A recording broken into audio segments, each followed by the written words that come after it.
Well, it's good to meet you. Sure. Yeah. I took the fat one's camera and I ran through my saw. And you what? So the insanity you're about to watch needs to be framed in context so the viewer can understand what's happening. There's a private war being waged by the DA's office of Portland, Oregon against police accountability media. This is just another chapter. About a week ago, Eli, son of Hightower, you can find that YouTube channel, visited the district attorney's house wanting to ask him questions. He was scooped up and charged with a daisy chain of charges. He's being held on a $250,000 bail. That's 10% of his actual bail is $250,000. It's ridiculous. There's people that have raped children that don't have bail that are set that high. Well, Eli wasn't actually arrested in front of the DA, Rod Underhill's house. He was arrested a few days later when he was going to what he thought was the home of our public information officer in Portland Police Bureau, Pete Simpson's home. Well, it turns out that that house wasn't actually being occupied by Pete Simpson anymore. This fellow bought the house from Pete. This guy's name is John A. Hughes. Well, Eli, son of Hightower, happened to have had a live stream running, and that's when Robbie steps into the picture. Robbie noticed that Eli was arrested, and he wanted to go over and investigate and figure out what went on and interview people as media, and that's when he was attacked and had his phone taken away from him and cut in half by this John A. Hughes fellow who lived in the house then.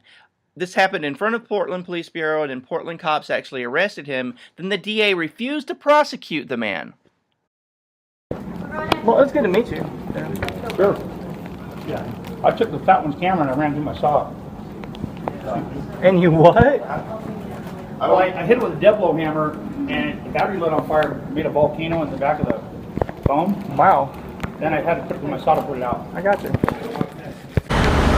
Mike Blue here, reporting for Film the Police Portland. I'm here with the infamous Robbie, a man I have loads of respect for. Need to get him out cop watching more often, but okay, so I just attended an arraignment, and tell me why that person was being arraigned.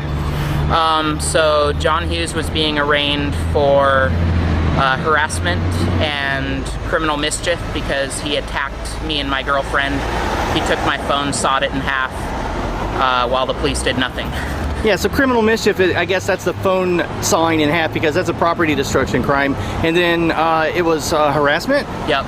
Okay, tell me the context by which you had contact with this individual. Well, I showed up because I saw Eli get kidnapped by the police, and I saw this gentleman. He made contact with me. He was leaning up against a cop car, and he asked me if I was Robert West. Okay. And I said, well, I didn't say much. I just kept recording because I was looking for Eli because I was wondering where he went. Okay. And then police left after a while. Well, he came and charged at me and said, "I'm gonna kick your ass," in front of the police. Yeah. And police did nothing. Okay. And I told the police, "Hey, he just threatened me, and you're going to allow that?" And they're like, "Yeah, freedom of speech."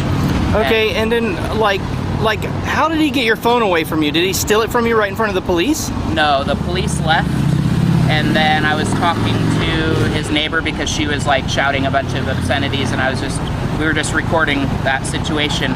And then he came out and said, "I told you the police wouldn't be here forever." And he grabbed my girlfriend, started trying to choke her. And then this other lady that I had been talking to came up and like grabbed me and tried to choke me. And so, just to frame this in context, you saw. Sorry about the car. I'm gonna wait till the car passes.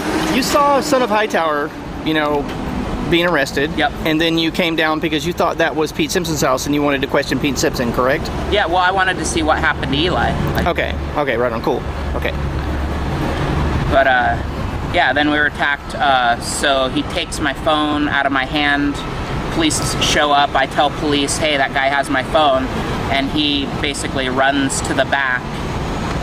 Well, at first he just stood out there, he's like, "Come and get it," like trying to bait me into fighting in front of the police.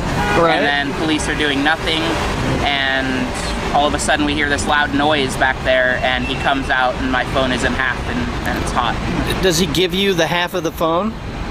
He dropped it on the ground. In front of the police? Yes. And they're not gonna go after him for a property destruction crime?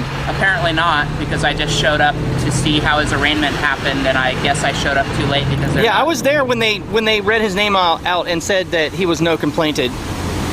So why are we here in front of the DA's office? What are we doing now, Robbie? So I'm just going to go into the DA's office and ask them why this person who attacked me and my girlfriend physically and stole my phone and destroyed it in front of the police is not being held accountable for their actions. And just to be clear, you were there in the capacity of journalist, right? You were there trying to get data about what happened to Eli, yes? Yes, and I was investigating. I was investigating what I saw. Well, I think PNAC News would be very interested in this, and I'm going to run this up the flagpole with those guys and see if we can't get this on Photography is Not a Crime. Yep. All right, thank you, Robbie.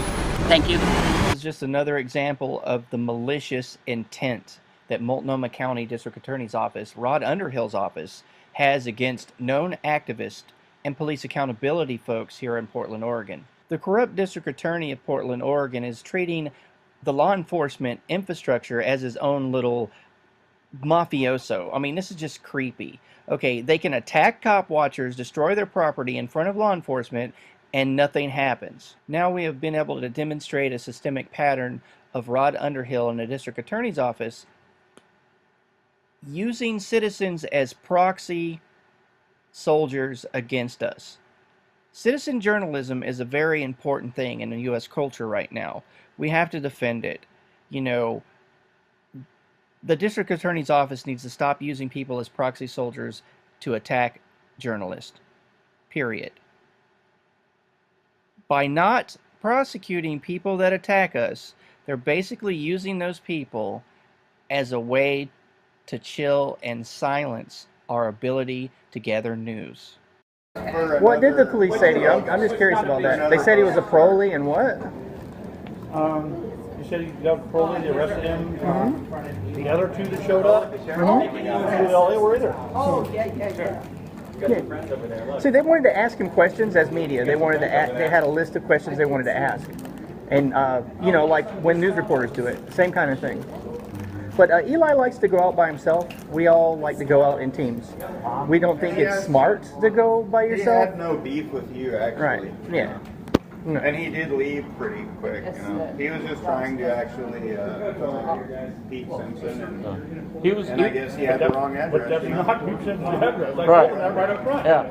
Well, the thing is, basically So it's what more of a misunderstanding or anything, so it's not like Well, it's then not the other worthy two of showed a, it's not worthy of a $250,000 bail. Then the other two show up. Wouldn't leave. What's enough if you have court today, I don't make sure even you know check about out the window, the if you have other two electronic devices on camera, I make didn't sure know you're turned off in the courtroom and still away. Thank you. Well, it's good to meet you. Sure. Yeah. I took the fat one's camera and I ran through my sock. And you what? Well, I hit it with a dead blow hammer and the battery lit on fire, made a volcano in the back of the phone. Wow. Then I had to put it in my saw to put it out. I got you.